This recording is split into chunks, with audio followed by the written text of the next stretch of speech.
예배를 드릴 수 있게 해주셔서 감사합니다.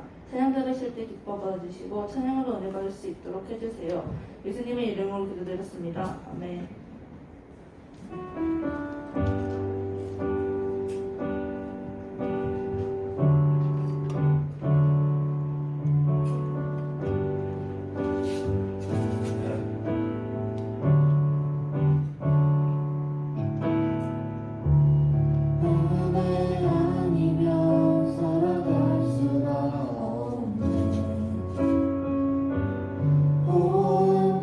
마저도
하나님 아버지 사랑과 은혜에 감사드립니다.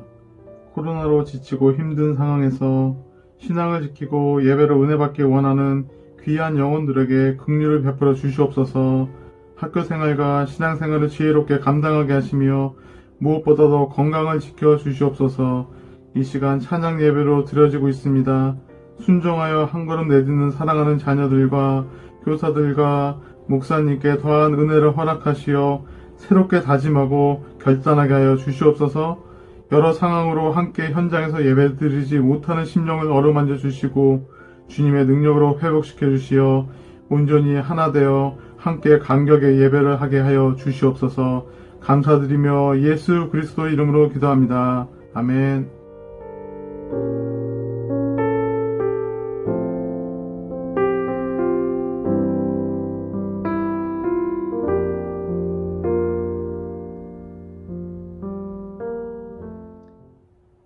본문 말씀은 창세기 39장 1에서 5절, 21에서 23절입니다. 요셉이 이끌려 애굽에 내려가매 바로의 신하 친위 대장 애굽 사람 보디발이 그를 그리로 데려간 이스마엘 사람의 손에서 요셉을 산이라. 여호와께서 요셉과 함께 하심으로 그가 형통한 자가 되어 그의 주인 애굽 사람의 집에 있으니 그의 주인이 여호와께서 그와 함께 하심을 보며 또 여호와께서 그의 범사에 형통하게 하심을 보았더라. 요셉이 그의 주인에게 은혜를 입어 섬김에 그가 요셉을 가정 총무로 삼고 자기의 소유를 다 그의 손에 위탁하니 그가 요셉에게 자기의 집과 그의 모든 소유물을 주관하게 한 때부터 여호와께서 요셉을 위하여 그 애굽 사람의 집에 복을 내리심으로 여호와의 복이 그의 집과 밭에 있는 모든 소유에 미친지라. 21에서 23절입니다. 여호와께서 요셉과 함께 하시고 그에게 인자를 더하사 간수장에게 은혜를 받게 하심에 간수장이 옥중 죄수를 다 요셉의 손에 맡김으로 그 재반 사물을 요셉이 처리하고 간수장은 그의 손에 맡긴 것을 무엇이든지 살펴보지 아니하였으니 이는 여호와께서 요셉과 함께 하심이라. 여호와께서 그를 범사에 형통하게 하셨더라. 아멘. 우리 학생 여러분은 억울한 일이 생길 때가 있었습니까? 내가 하지도 않은 일인데 마치 내가 한 일처럼 되었다거나 내가 혼날 일이 아닌데 혼났던 경험 말입니다. 진실되게 말했음에도 내가 거짓말쟁이가 된 경우도 종종 있지요. 우리 학생들에게 그런 일이 생겼을 때 어떻게 대응하셨습니까? 억울함을 호소하셨나요? 아니면 화를 내셨나요? 오늘 말씀에 등장한 인물 요셉도 그런 경험을 합니다. 요셉이 무슨 일을 당했죠? 형들이 요셉을 애굽 상인들에게 팔아 넘겼습니다. 요셉이 얼마나 억울했을까요? 또 얼마나 무서웠을까요? 그런데 형들을 저주하거나 원망하는 장면은 성경에 나오지 않습니다. 그저 하나님이 요셉과 함께 하심으로 형통한 자가 되어서 노예로 팔린 곳에서 가정의 총무가 되는 장면이 나옵니다. 그런데 요셉의 삶이 가정 총무로 평탄하게 끝이 나나요? 또 나락을 맛보게 됩니다. 어떤 어려움을 겪게 되느냐? 이 보디발의 아내가 유혹하는데 요셉은 하나님 보시는 앞에서 어찌 그런 악을 저지르겠느냐며 거절했습니다. 그 일로 인해 모함을 받았고 감옥에 가게 됩니다. 요셉의 입장에서는 분명 억울한 일입니다. 잘못한 일이 없는데 이번에는 감옥까지 가게 됐으니까요. 학생 여러분, 요셉의 인생이 여러분이 생각하는 형통한 삶인가요? 형제들이 죽이려고 하다가 노예로 팔았으니까 그나마 괜찮다고 생각이 드나요? 그곳에서 감옥을 가게 됐는데 죽임을 면했으니까 형통한 삶으로 생각할 수 있을까요? 전혀 그렇지 않습니다. 노예로 팔려간 거나 감옥에 간 모습은 다 형통한 삶이 아닙니다. 그런데 왜 성경에서는 요셉이 형통했다라고 표현을 하고 있을까요? 이 요셉이 형통했던 이유는 이 여호와 하나님께서 요셉과 함께 하셨기 때문입니다. 세상과 하나님 나라는 가치관이 다르죠. 세상이 말하는 형통함은 잘 먹고 잘 사는 것, 또 좋은 대학 가고 좋은 직장 얻고 좋은 집을 사서 이 안정적으로 생활하는 것이 세상 사람들이 말하는 형통입니다. 반면에 하나님 나라의 형통은 하나님과 함께하는 것입니다. 여호와께서 요셉과 함께 하심으로 그가 형통한 자가 되어 그의 주인의 애굽 사람의 집에 있으니 그의 주인이 여호와께서 그와 함께 하심을 보며 또 여호와께서 그의 범사에 형통하게 하심을 보았더라. 이 여호와께서 요셉과 함께 하시고 또 그에게 인자를 더하사 간수장에게 은혜를 받게 하심에 간수장은 그의 손에 맡긴 것을 무엇이든지 살펴보지 아니하였으니 이는 여호와께서 요셉과 함께 하심이라. 여호와께서 그를 범사에 형통하게 하셨더라. 오늘 말씀 이 2절, 3절, 21절, 23절을 보면 계속해서 여호와께서 요셉과 함께 하신다라고 기록되어 있습니다. 여기에서 우리가 알 수 있는 것은 요셉이 가정총무가 되었을 때만 하나님께서 함께 하신 것이 아니라 요셉이 팔려갔을 때도, 또 가정총무가 되었을 때에도, 그리고 감옥에 갇히게 되었을 때에도 늘 함께 하셨다라는 겁니다. 타국에서 홀로 있는 것 같았지만 혼자가 아닌 거였습니다. 하나님이 함께 하셨습니다. 종의 자리에서든지 감옥에서든지 늘 형통하게 하셨습니다. 우리 사랑하는 학생 여러분, 그렇기 때문에 믿는 자의 삶에는 형통함이 있습니다. 어떠한 환경 속에 있어도 하나님의 인도하심과 지켜주심을 경험할 수 있습니다. 모든 상황 속에서 고난이 없도록 하시는 것이 아니라 고난의 삶 가운데서도 지켜주신다는 것을 기억해야 합니다. 요셉과 함께 하셨던 하나님이 오늘날 우리 학생 여러분들과도 함께 하실 거라 믿습니다. 친구들이 기쁘거나 슬플 때에도, 억울한 상황으로 힘들 때나 또 고난 속에서 힘겨울 때에도 언제나 우리 친구 여러분들과 함께 해 주십니다. 그런데요, 요셉처럼 억울한 상황이 놓여 있을 때 하나님이 즉시 내 마음대로 해주시면 좋겠지만 하나님은 그렇게 하지 않으시잖아요. 내가 원하는 대로만 바로 해결해 주시면 정말 좋을 것 같지만 그런 적은 거의 없잖아요. 하지만 이게 너무 다행이라는 거죠. 무슨 얘기냐면 이런 거죠. 나보다 나를 더 잘 아시는 하나님이 나와 함께 하시고 나의 삶을 이끌어 가시기에 내가 원하는 대로 되지 않아도 너무 다행이라는 것입니다.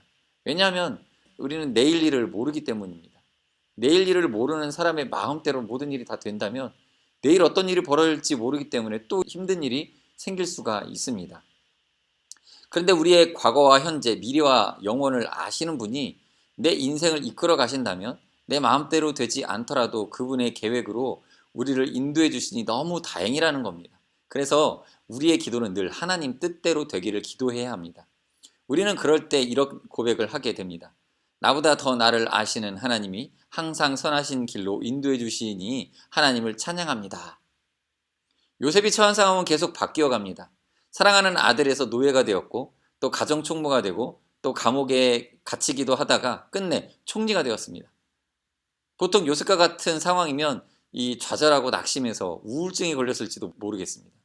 그렇지만 요셉이 절망할 수밖에 없는 상황에서도 계속 일어날 수 있었던 것은 하나님이 요셉과 함께 하심을 의식했기 때문입니다. 내 자신이 제일 안 좋게 느껴지고 내가 제일 힘든 것만 같은 생각이 들 수도 있습니다. 그렇지만 그 상황만을 바라보기보다 나와 함께 하시는 하나님을 의식하는 겁니다. 하나님의 때가 있습니다. 지금 당장 내 마음대로 되지 않고 내가 원하는 대로 되지 않는다 할지라도 기다려야 합니다. 내가 정한 때가 아닌 하나님이 정하신 때가 있기 때문입니다.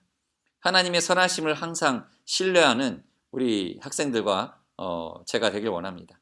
사실 요셉 입장에서 생각해보면 노예로 들어가 가정총무가 되는 것보다 자유인이 되는 것을 더 바랄 수도 있습니다. 감옥에 들어가서 간수장이 요셉을 신뢰해서 일을 맡기는 이런 상황보다 하루라도 빨리 감옥을 탈출하는 것이 요셉의 소망일 수도 있습니다. 그렇지만 요셉은 그 상황을 결코 불평하거나 원망하지 않았습니다. 이 상황에 따라 하나님을 다르게 대해드리지도 않았습니다. 요셉 스스로가 바라는 상황일 때는 하나님께 감사하고 찬양하다가 원하지 않는 상황에 놓였을 때는 원망하거나 하나님의 살아계심을 부정하거나 그러지 않았습니다. 그렇다면 우리가 요셉에게 배워야 할 점이 무엇일까요? 그것은 바로 내 상황보다 크신 하나님을 발견하고 그 하나님을 신뢰하는 태도입니다. 내 상황이 바뀐다고 해서 하나님과의 관계가 바뀌어지지는 않습니다. 하나님이 어떤 분이신지 알기 때문에 믿고 신뢰하는 거죠. 우리 학생 여러분도 이처럼 하나님이 나와 함께 하심을 의식하고 행동하길 소망합니다. 요셉이 하나님이 함께 하심을 의식하며 행동한다고 했죠. 구체적으로 어떻게 했는지 확인해 볼게요. 그리고 우리도 어떻게 살아가야 할지 같이 생각해 보도록 합시다. 요셉은 보디바르 집으로 팔려가서 열심히 일을 합니다. 사랑받는 막둥이 아들이었다가 이제는 노예가 되었지만 맡겨진 일을 열심히 합니다. 그런데 사람이 신뢰를 받으려면 어느 정도 시간이 필요할까요? 1년? 2년? 적어도 수개월 이상은 지켜봐야 할 거 아니겠습니까? 그런데 창세기 39장 3절을 읽어보겠습니다. 그의 주인 여호와께서 그와 함께 하심을 보며 또 여호와께서 그 범사에 형통하게 하심을 보았더라. 심지어 주인이 이 사람은 여호와께서 함께 하시는 사람이구나 라고 말하게 됩니다. 여러분, 이게 진짜 그리스도인 아니겠습니까? 보이지 않는 하나님을 보게 만들어주는 것이 우리가 해야 할 일이지 않습니까? 요셉은 이미 자신이 거하는 곳에서 하나님의 살아계심을 나타내고 있었습니다. 세상의 소금과 빛이 되는 것, 그 역할을 감당하고 있는 거죠. 자신의 일을 열심히 함으로써 증명해내고 있습니다. 이어서 4절을 보겠습니다. 요셉이 그의 주인에게 은혜를 입어 섬김에 그가 요셉을 가정 총무로 삼고 자기의 소유를 다 그의 손에 위탁하니, 보디발은 요셉을 전적으로 신임하고 있었기 때문에 아무것도 간섭하지 않고 일을 그냥 맡겼습니다. 얼마만큼의 믿음이 있어야 모든 소유를 맡길 수 있을까요? 요셉은 어떤 형편에 처하든 신실하게 하나님께 영광 올려드리는 삶을 살아냈습니다. 왜 그렇게 했을까요? 요셉은 내 인생의 주인이 있음을 알았기 때문입니다. 하나님이 맡겨주신 것을 하나님의 뜻대로 하는 것, 그것을 청지기의 자세라고 이야기합니다. 요셉은 청지기 자세로 맡겨진 일에 열심히 일했습니다. 이렇게 살아가는 것이 우리에게 주어진 숙제입니다. 골로새서 3장 23절 말씀을 함께 읽어볼게요. 무슨 일을 하든지 마음을 다하여 주께 하듯 하고 사람에게 하듯 하지 말라. 어떤 일을 하든지 마음을 다하여 주께 하듯 하는 삶, 이렇게 살아가기를 기도합니다. 하나님의 신뢰를 받는 자가 사람의 신뢰와 인정, 칭찬을 받는 것은 당연한 일입니다. 그곳이 감옥이라 할지라도 그의 통치의 영역을 확장시켜 주시는 것을 보았지 않습니까? 살아가는 학생 여러분, 지금까지 세상이 말하는 형통함과 하나님 나라의 형통함이 다르다는 것을 우리는 살펴보았습니다. 하나님과 함께하는 것이 우리의 형통함이고, 어떠한 상황에서도 지켜주시고 돌보아주시는 분이 우리의 전능하신 하나님이라는 것을 함께 나누었습니다. 또한 모든 상황 가운데 때로 우리가 낙심하고 좌절할 수 있지만 하나님의 때를 기다리며 하나님의 예비하심과 지혜를 신뢰하며 이겨나가기를 함께 결단했었죠. 우리는 이 땅 가운데서 청지기 자세를 가지고 나에게 맡겨진 일에 최선을 다해 잘 감당함으로써 세상의 소금과 빛이 되며 또 하나님께 영광 돌리기를 소망합니다. 이제 여러분이 있는 그 자리에서 처해지는 모든 상황 가운데서 하나님의 형통케 하심을 경험하는 그런 축복된 삶이 되기를 소망합니다. 오늘도 각자의 자리에서 늘 동행해 주시고 함께 하시는 하나님과 함께 비상하는 기독교인, 크리스천 청소년으로 살아내기를 기도하며 기대합니다. 이 시간 같이 함께 잠시 기도하도록 하겠습니다. 여러분의 삶 속에서도 요셉과 같이 이해하지 못할 고난이 계속되어지고 세상 사람들이 부러워하지 않는, 전혀 이렇게 기대하지 않는 그런 우리의 삶이, 우리가 믿는 중에도 이런 일들이 벌어질지라도 하나님과 동행하고 하나님이 우리와 함께 하심을 믿고 그 가운데서 형통케 하시는 하나님, 그 하나님을 발견하게 해달라고, 그런 믿음의 눈을 가지고 하나님이 우리를 향한 놀라운 그 계획들과 뜻들을 온전히 다 이루어주시고 성취해달라고 이 시간 간절한 마음으로 기도하며 나가도록 하겠습니다. 같이 기도하시겠습니다.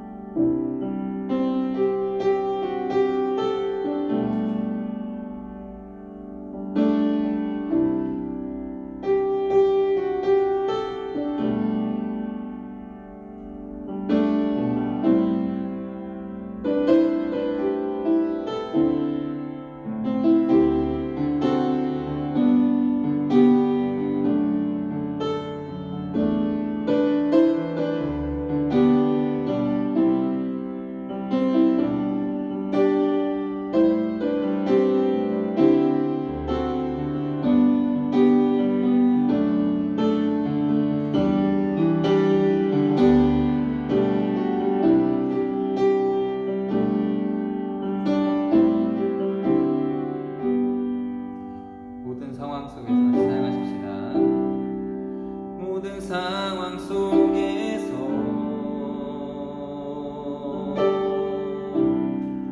주를 찬양할지라.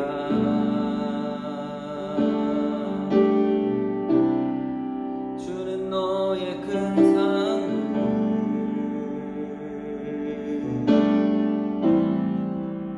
큰 도움이시라.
하나님 감사합니다. 오늘도 저희의 삶 속에 하나님 예비하신 형통한 길, 하나님께서 우리에게 주시는 복과 은혜를 하나님 말씀을 통하여서 요셉을 통하여서 다시 한번 우리 마음속에 상기케 하시고 또 생각하게 하시며 묵상하게 하신 것을 감사드립니다. 하나님 주님과 늘 동행하며 살아가는 줄로 믿습니다. 그 형통한 삶을 누리는 저희들 되게 하여 주시옵소서.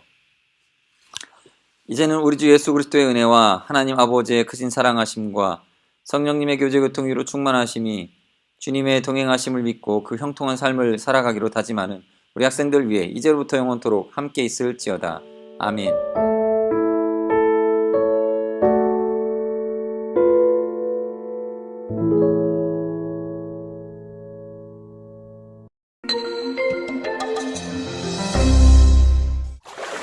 모든 사람들은 성공하는 삶을 꿈꿉니다.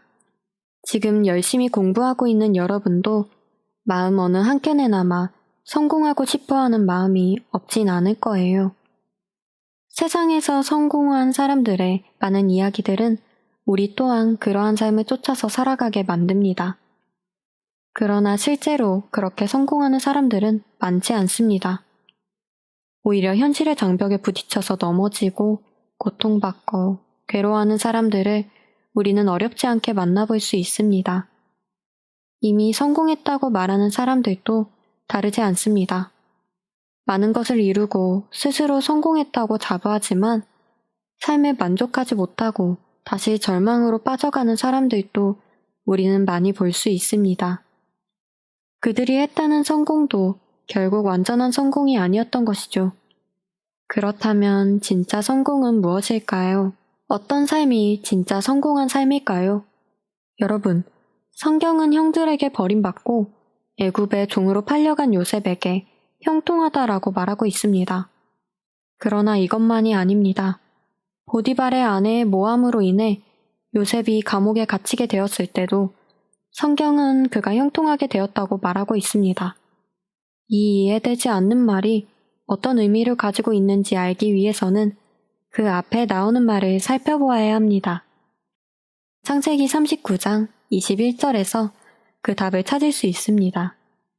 여호와께서 요셉과 함께 하시고 그에게 인자를 더하사. 여기 나오는 인자는 헤세드라는 단어입니다. 이것은 약속을 신실하게 지키시는 하나님의 성실하심을 의미하는데, 그런 의미에서 이 구절은 하나님이 요셉과 함께 하셔서 약속을 성실하게 지키셨다는 것을 의미합니다. 과연 하나님이 지키신 약속은 무엇일까요? 우리는 하나님께서 아브라함과 이삭, 야곱으로 이어주신 그분의 약속을 기억해야 합니다. 아브라함의 후손을 통해 열방이 복을 받게 된다는 하나님의 약속은 요셉으로 말미암아 지켜지게 될 것입니다. 우리가 잘 알고 있는 것처럼 하나님께서는 온 땅에 오게 될 큰 흉년으로부터 요셉을 통해 야곱과 그 가족들을 구원하셨습니다. 그리고 그 약속의 자손들은 애굽에서 번성하게 하십니다. 진짜 성공한 삶, 진짜 형통한 삶이라는 것은 눈에 보이는 성공과 잘됨을 의미하지 않습니다.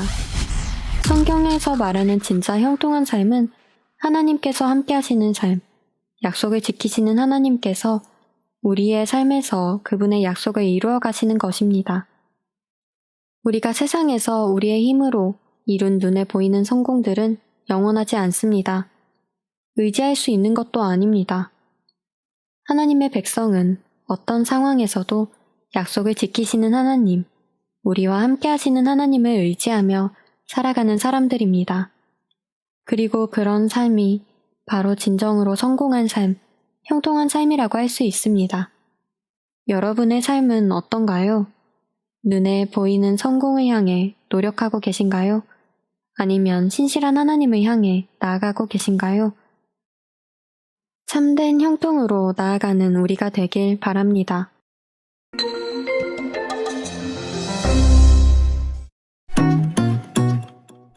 경찬이는 마라톤 선수입니다. 훈련을 게을리할 수 없죠. 그래서 경찬이는 오늘도 달립니다.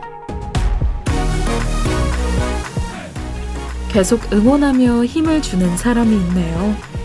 컨디션도 체크해주고 시간도 관리해주고 곁에서 항상 같이 뛰어주는 성배쌤.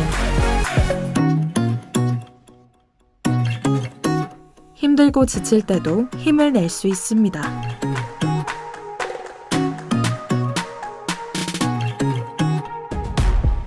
경찬이는 혼자 뛰는 것이 아니죠. 포기하고 싶을 때마다 생각나는 얼굴. 영광의 함성 뒤에는 늘 고마운 분이 있습니다. 언제나 내 곁에서 응원해주시는 분을 알고 있나요?